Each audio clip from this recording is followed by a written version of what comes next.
प्रिय विद्यार्थियों, मैं डॉक्टर जी आर वर्मा, सह आचार्य समाजशास्त्र, एसआरपी गवर्नमेंट कॉलेज बांदीकुई। आज हम बीए भाग फर्स्ट के पेपर फर्स्ट समाजशास्त्र का परिचय, इंट्रोडक्शन ऑफ सोशियोलॉजी के एक महत्वपूर्ण प्रश्न, समाजशास्त्र का अर्थ, परिभाषा, अध्ययन का विषय क्षेत्र एवं विषय सामग्री पर कुछ विस्तृत चर्चा करने जा रहे हैं। हम यह कहें कि सर्वप्रथम मनुष्य ने प्राकृतिक घटनाओं का अध्ययन किया, अर्थात अपनी चारों ओर पर्यावरण को समझने का प्रयत्न किया। अंत में आपने समाज के विषय में सोचना विचारना शुरू किया। समाजशास्त्र समाज का ही विज्ञान या शास्त्र है। इस नवीन विज्ञान को जन्म देने का श्रेय फ्रांस के प्रसिद्ध विद्वान श्री ऑगस्ट कॉम्टे को है। इसलिए ऑगस्ट कॉम्टे को समाजशास्त्र का जनक, जननी, पिता आदि के नाम से संबोधित किया जाता है। आपने सन 1838 में इस नवीन शास्त्र को समाजशास्त्र का नाम दिया, इसलिए आपको समाजशास्त्र का जनक, जननी, पिता आदि के नाम से संबोधित किया जाता है। समाजशास्त्र दो शब्दों से मिलकर बना है, जिसमें प्रथम शब्द सोशियस तथा दूसरा लोगस। सोशियस लैटिन भाषा के शब्द और लोगस ग्रीक भाषा के शब्द से लिया गया है, जिसमें सोशियस का अर्थ है समाज और लोगस का अर्थ है शास्त्र या विज्ञान। अर्थात हम यह कह सकते हैं कि समाजशास्त्र सामाजिक संबंधों का व्यवस्थित ढंग से अध्ययन करने वाला विज्ञान है। इसके साथ साथ कुछ विद्वानों ने समाजशास्त्र को परिभाषित करते हुए लिखा है कि समाजशास्त्र सामाजिक संबंधों का अध्ययन करने वाला विज्ञान है। वेरायूटर भी कहता है कि समाजशास्त्र अमूर्त सामाजिक घटनाओं का व्यवस्थित ढंग से अध्ययन करने वाला विज्ञान है। समाजशास्त्र सामाजिक संबंधों का विज्ञान है, इतना कह देना ही पर्याप्त नहीं है, बल्कि समाजशास्त्र के वास्तविक अर्थ को समझने के लिए निम्न बिंदु का ज्ञान होना भी आवश्यक है। प्रथम कहें कि समाजशास्त्र समाज के अध्ययन के रूप में, अर्थात हम यह कह सकते हैं कि समाजशास्त्र एक संपूर्ण समाज का समग्र इकाई के रूप में अध्ययन करने वाला विज्ञान है। अर्थात समाजशास्त्र मानवीय सामाजिक घटनाओं का एक व्यवस्थित ढंग से अध्ययन करने वाला विज्ञान माना जा सकता है। दूसरा हम यह कहें कि समाजशास्त्र सामाजिक संबंधों के अध्ययन के रूप में, अर्थात विभिन्न विद्वानों ने समाजशास्त्र को सामाजिक संबंधों के अध्ययन का जाल माना है। अर्थात मैकाइवर तथा पेज कहते हैं कि समाजशास्त्र सामाजिक संबंधों का अध्ययन करने वाला विज्ञान है।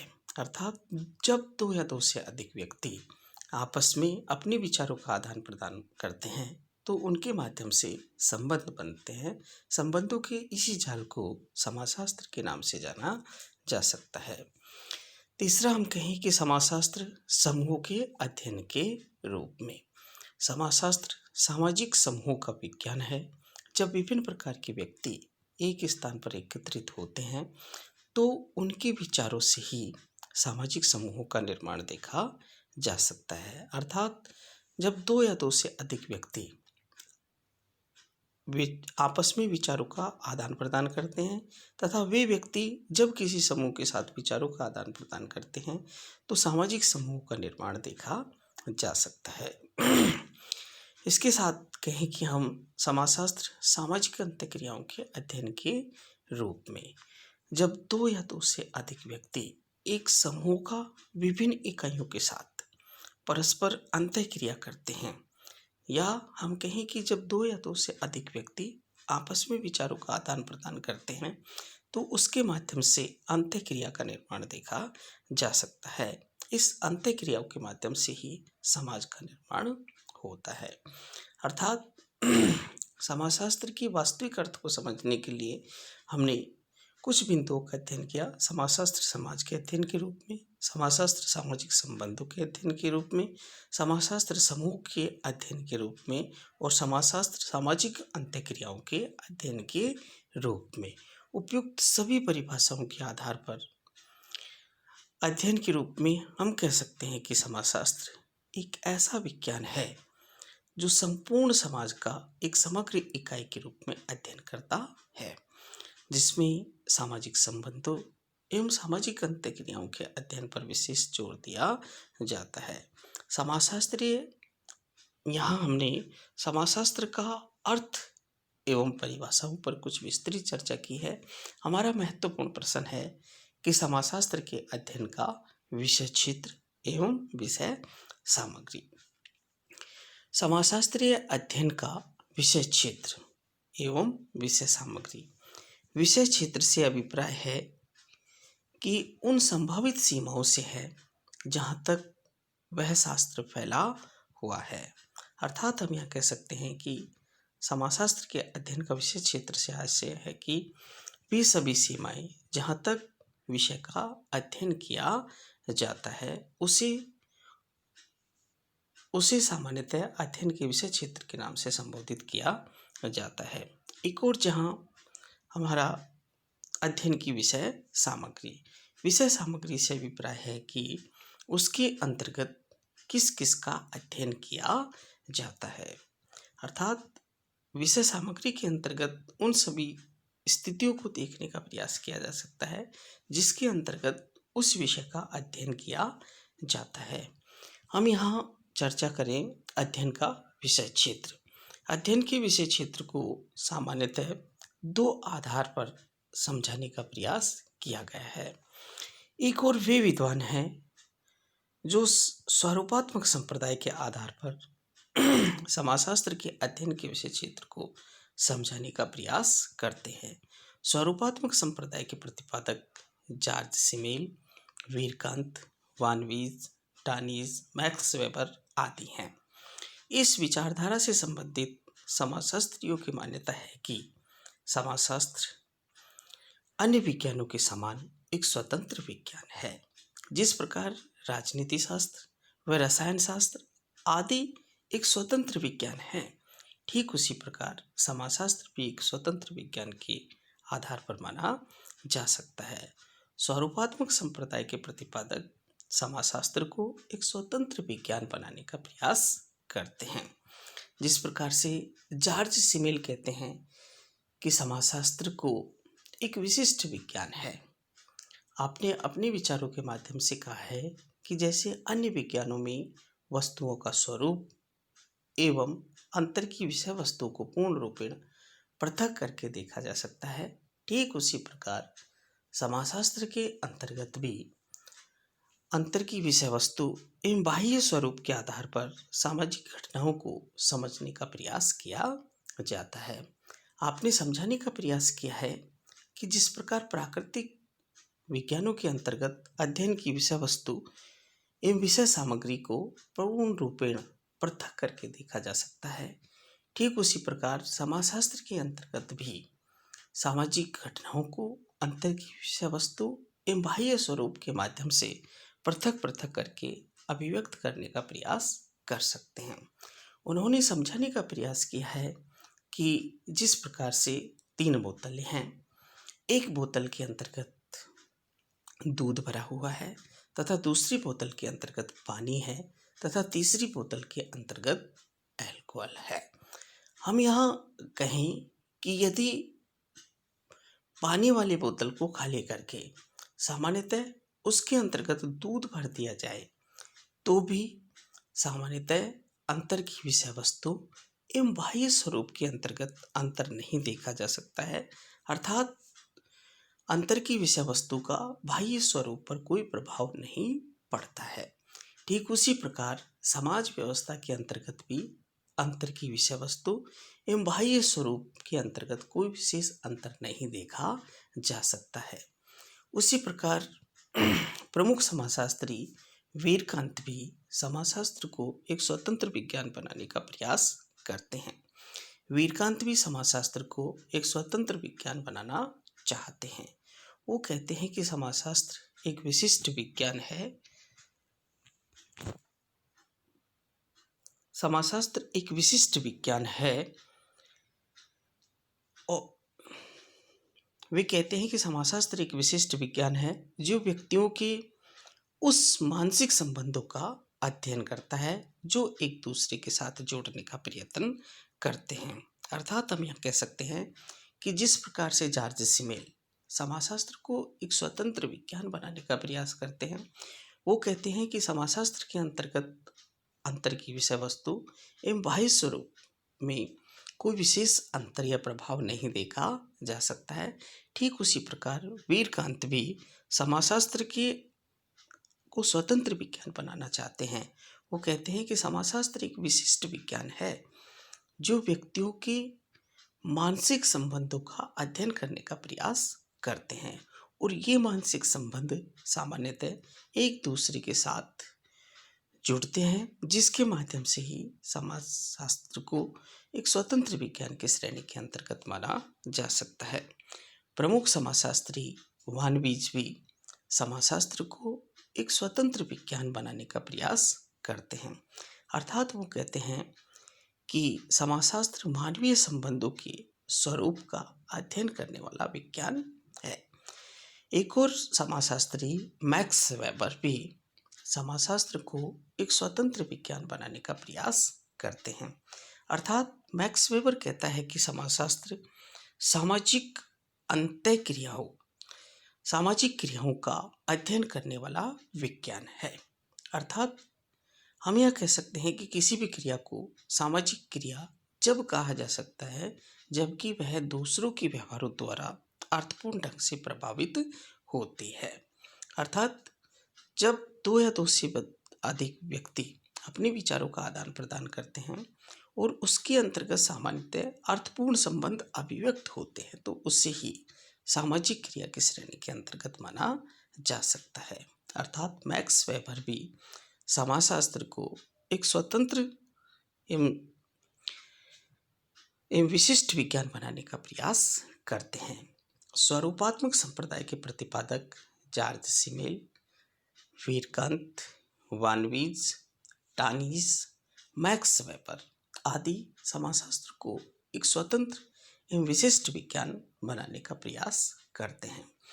जहाँ एक और स्वरूपात्मक संप्रदाय के प्रतिपादक समाजशास्त्र को एक स्वतंत्र विज्ञान बनाने का प्रयास करते हैं, वहीं स्वरूपात्मक संप्रदाय की कुछ विद्वानों ने आलोचनाएं भी की है।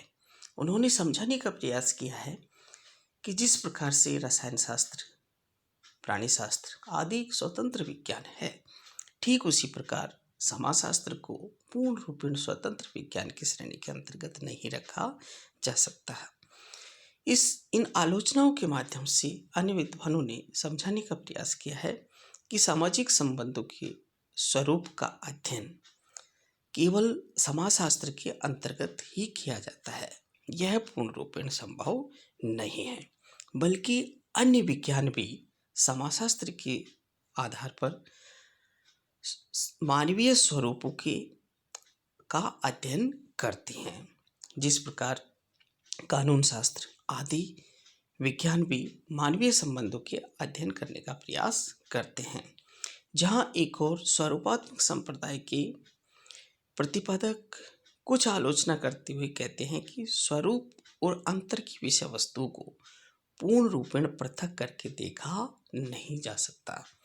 अर्थात स्वरूपात्मक संप्रदाय के विचारों की आलोचना करते हुए कहते हैं कि जिस प्रकार भौतिक वस्तुओं के अंतर की विषय वस्तु एवं बाह्य स्वरूप को पूर्ण रूपेण पृथक करके देखा जा सकता है, परंतु समाजशास्त्र के अंतर्गत सामाजिक संबंध और मानव को पूर्ण रूपेण पृथक करके देखा नहीं जा सकता। तीसरी आलोचना के अंतर्गत हम कहें कि समाजशास्त्र को स्वतंत्र विज्ञान बनाना पूर्ण रूपेण संभव नहीं है। अर्थात हम यह कह सकते हैं कि समाजशास्त्र के अंतर्गत आपस में एक दूसरे का समन्वय देखा जा सकता है, तो समन्वय होने के कारण इन्हें इस शास्त्र को पूर्ण रूपेण पृथक करके नहीं देखा जा सकता। आगे हम कहें कि समाजशास्त्र सामाजिक संबंध एक दूसरे के साथ पूर्ण रूपेण घनिष्ठता के आधार पर जुड़े हैं। अर्थात समाजशास्त्र के अंतर्गत सामाजिक संबंधों में घनिष्ठता अधिक होने के कारण इन्हें पूर्ण रूपेण पृथक करके नहीं देखा जा सकता। जहाँ कुछ विद्वान समाजशास्त्र के स्वरूपात्मक संप्रदाय की आलोचना करते हुए कहते हैं कि समाजशास्त्र के अंतर्गत सामाजिकरण के स्वरूप को ही विशेष महत्व प्रदान किया गया है। अर्थात हम यह कह सकते हैं कि स्वरूपात्मक संप्रदाय के अंतर्गत सामाजिकरण के स्वरूपों को ही समझाने का प्रयास किया गया है। यहाँ स्वरूपात्मक संप्रदाय के प्रतिपादक समाजशास्त्र को स्वतंत्र एवं स्पष्ट विज्ञान बनाने का प्रयास करते हैं। वहीं दूसरे संप्रदाय के प्रतिपादक समन्वयात्मक संप्रदाय के प्रतिपादक ये कहते हैं कि समाजशास्त्र को सामान्यतः पूर्ण रूपेण एवं स्वतंत्र विज्ञान के आधार पर नहीं देखा जा सकता। समन्वयात्मक संप्रदाय के प्रतिपादक कहते हैं कि समाजशास्त्र के अंतर्गत अन्य विज्ञानों के का समन्वय देखा जा सकता है। अर्थात समाजशास्त्र पूर्ण रूपेण एक स्वतंत्र विज्ञान नहीं है, अर्थात इसके अंतर्गत अन्य विज्ञान राजनीति शास्त्र, अर्थशास्त्र आदि का भी अध्ययन करने का प्रयास किया जाता है। अर्थात इसके अंतर्गत अन्य विषयों का समन्वय देखा जा सकता है। समन्वयात्मक संप्रदाय के प्रतिपादक यह समझाने का प्रयास करते हैं कि जिस प्रकार से मनुष्य एक सावयव है, अर्थात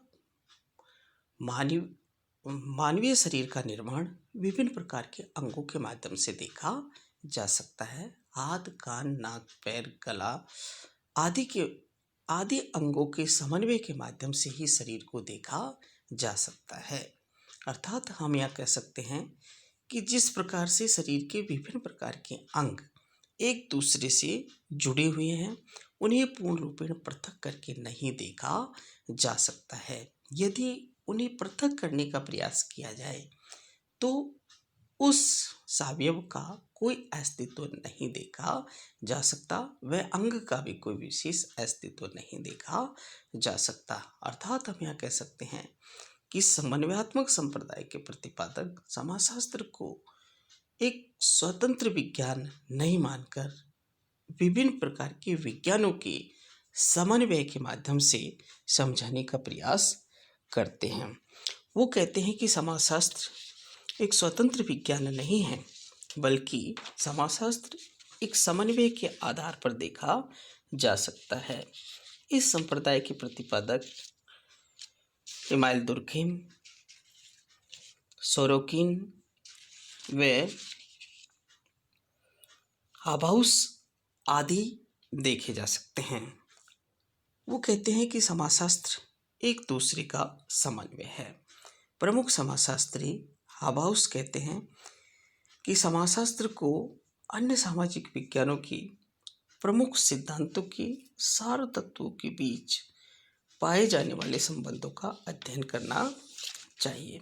अर्थात हम यह कह सकते हैं कि प्रमुख समाजशास्त्री हाबाउस यह समझाने का प्रयास करते हैं कि समाजशास्त्र अन्य विज्ञानों के समन्वय के आधार पर सभी सार तत्व अर्थात सभी का समन्वय के आधार पर अध्ययन करने का प्रयास करना चाहिए। प्रमुख समाजशास्त्री प्रोफेसर इमाइल दुर्कheim भी कहता है कि समाजशास्त्र को एक सामान्य विज्ञान बनाने के पक्ष में है, परंतु आपने कहा है कि समाजशास्त्र को एक विशिष्ट विज्ञान बनाना है। यह अन्य विज्ञानों के समान अपने आप को स्वतंत्र बनाने का प्रयास करे, इसके बाद उसे एक सामान्य विज्ञान के रूप में अन्य सामाजिक विज्ञानों के समन्वय के आधार पर संबंधों को स्पष्ट करना महत्वपूर्ण माना जा सकता है। अतः आपने सर्वप्रथम उन तथ्यों के अध्ययन पर जोर दिया जिसमें सामाजिक प्रतिनिधानों का निर्माण होता है। अर्थात हम यह कह सकते हैं कि प्रोफेसर इमाइल दुर्कहाइम समाजशास्त्र को समन्वयात्मक विज्ञान बनाने का प्रयास करते हैं। वो कहते हैं कि समाजशास्त्र एक ऐसा विज्ञान है जो संपूर्ण विज्ञानों के सार तत्वों को संकलित करने का प्रयास करता है। अर्थात समाजशास्त्र अन्य सामाजिक विज्ञानों के समान एक स्वतंत्र विज्ञान नहीं होकर यह सभी विज्ञानों के सार तत्वों का अध्ययन करने का प्रयास करता है। उसी प्रकार समन्वयात्मक संप्रदाय के प्रतिपादक सोरोकिन भी कहते हैं कि समाजशास्त्र सामान्यतः अन्य विज्ञानों के अनेक पक्षों का अध्ययन करने का प्रयास करते हैं।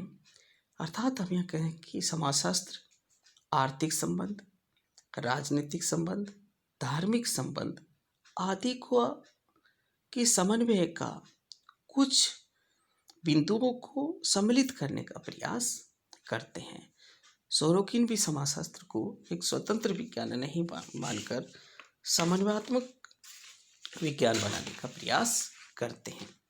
जहाँ एक और स्वरूपात्मक संप्रदाय के प्रतिपादक समाजशास्त्र को स्वतंत्र विज्ञान नहीं मानकर एक दूसरे के सम्मिलित विज्ञान समन्वय के आधार पर ही समझाने का प्रयास करते हैं।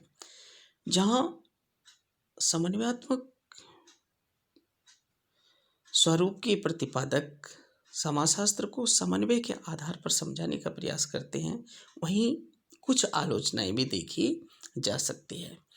यदि समाजशास्त्र में सभी प्रकार के सामाजिक तथ्यों या घटनाओं का अध्ययन किया जाएगा तो यह एक खिचड़ी शास्त्र बन जाएगा। अर्थात हम यह कहें कि यदि समाजशास्त्र के अंतर्गत राजनीति शास्त्र का भी, अर्थशास्त्र का भी या धर्मशास्त्र का भी अध्ययन किया जाएगा तो समाजशास्त्र का अपना कोई स्वतंत्र अस्तित्व नहीं देखा जा सकता। अर्थात हम यह कह सकते हैं कि समाजशास्त्र एक स्वतंत्र विज्ञान नहीं होकर खिचड़ी शास्त्र बन जाएगा। यदि समाजशास्त्र एक सामान्य विज्ञान होगा तो इसका अपना एक स्वतंत्र क्षेत्र नहीं होगा। ऐसी दशा में इसे अन्य विज्ञानों पर आश्रित रहना पड़ेगा। अर्थात हम यह कह सकते हैं कि स्वरूपात्मक संप्रदाय के विद्वान आलोचना करते हुए कहते हैं कि यदि समाजशास्त्र एक समन्वयात्मक विज्ञान होगा तो सामान्यतः इसे अन्य विज्ञानों पर भी आश्रित रहना पड़ेगा। अपना एक स्वतंत्र अध्ययन का विषय क्षेत्र स्पष्ट नहीं कर सकता। जहाँ एक और आलोचना करते हुए विद्वान समझाने का प्रयास करते हैं कि यदि समाजशास्त्र में सभी प्रकार के सामाजिक तथ्यों या घटनाओं का अध्ययन किया जाने लगा तो ऐसी स्थिति में वह किसी भी तथ्य या घटना का संपूर्णता के साथ अध्ययन नहीं कर पाएगा। अर्थात किसी भी विषय का संपूर्णता के साथ अध्ययन संभव नहीं है यदि यह एक समन्वयात्मक विज्ञान है तो। अन्य आलोचनाएं करते हुए लिखा है कि यदि समाजशास्त्र विभिन्न सामाजिक विज्ञानों का योग व संकेत मात्र होगा तो इसकी अपनी एक कोई निश्चित पद्धति विकसित नहीं हो पाएगी। अर्थात हम यह कह सकते हैं कि समाजशास्त्र एक समन्वयात्मक विज्ञान होगा तो अध्ययन की एक विशिष्ट पद्धति भी पूर्ण रूपेण स्पष्ट होकर नहीं आ पाएगी। हमने यहाँ इस वीडियो के अंतर्गत समाजशास्त्र का अर्थ एवं परिभाषा अर्थात समाजशास्त्र किसे कहते हैं, इसके साथ साथ समाजशास्त्र के अध्ययन का विषय क्षेत्र और विषय क्षेत्र के अंतर्गत दो संप्रदाय स्वरूपात्मक संप्रदाय एवं समन्वयात्मक संप्रदाय पर कुछ विस्तृत चर्चा की है। नेक्स्ट कड़ी में कंटिन्यू रखा जाएगा। Okay, thank you.